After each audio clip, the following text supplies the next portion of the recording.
எல்லாரும் எப்படி இருக்கீங்க? இன்னைக்கு என்ன செய்ய போறோம்னா நம்ம ரைத்தா செய்ய போறோம். பாருங்க, நான் 3 வெள்ளரி எடுத்து இந்த மாதிரி வெட்டியிருக்கேன். பொடிசா வெட்டிட்டேன் பாருங்க. சரி, நாங்கள் மிஷினில் வெட்டியிருக்கோம், நீங்கள் கையில் கூட வெட்டிக்கலாம். இந்த மாதிரி பொடிசா வெட்டிடுங்க. இது ரைத்தா பார்த்தீங்கன்னா நிறைய விதம் வந்து இருக்குது. இது வந்து நான் இது வந்து கொஞ்சம் வேறு மாதிரி செஞ்சுருக்கேன் பாருங்க. வெங்காயம் வந்து 3 வெங்காயம் எடுத்து பொடிசா வெட்டிட்டேன். அதுக்கப்புறம் பாருங்க 5 தக்காளி பழத்தை பொடிசா வெட்டியிருக்கிறேன்.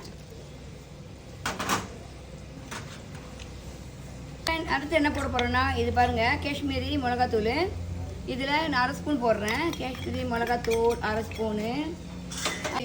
அடுத்தது என்ன பார்த்தீங்கன்னா சிறுஞ்சீரகத்தூள் இந்த ஸ்பூனில் 1/2 ஸ்பூன் போட்டுக்குங்க.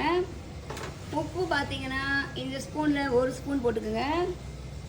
அதுக்கப்புறம் தயிர் இந்த கரண்டியில் நான் பாருங்க 1 2 3 4 கரண்டி போடுங்க. இந்த கரண்டி 4 கரண்டி.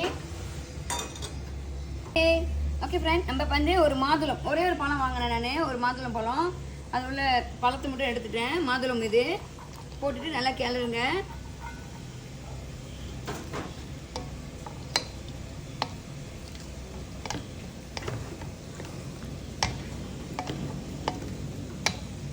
Okay friend, raita ready. நான் மாதுளம் பழம் போட்டு இந்த ரைத்தா செஞ்சுருக்கேன், வெள்ளரிக்காயெல்லாம் போட்டு. இதை நீங்கள் ட்ரை பண்ணி பாருங்கள், ரொம்ப ருசியாக இருக்கும். இது வந்து நீங்கள் சும்மாவே சாப்பிட்லாம். கோழிக்கறி, மீன் கறியா, குருமா கறியா, எல்லா கறியும் சாப்பிடலாம், ரொம்ப நல்லாயிருக்கும். ஒரு கோழி சம்பல் செஞ்சுட்டு இந்த ரைத்தாவை சாப்பிட்டீங்கன்னா ரொம்ப ருசியாக இருக்கும்.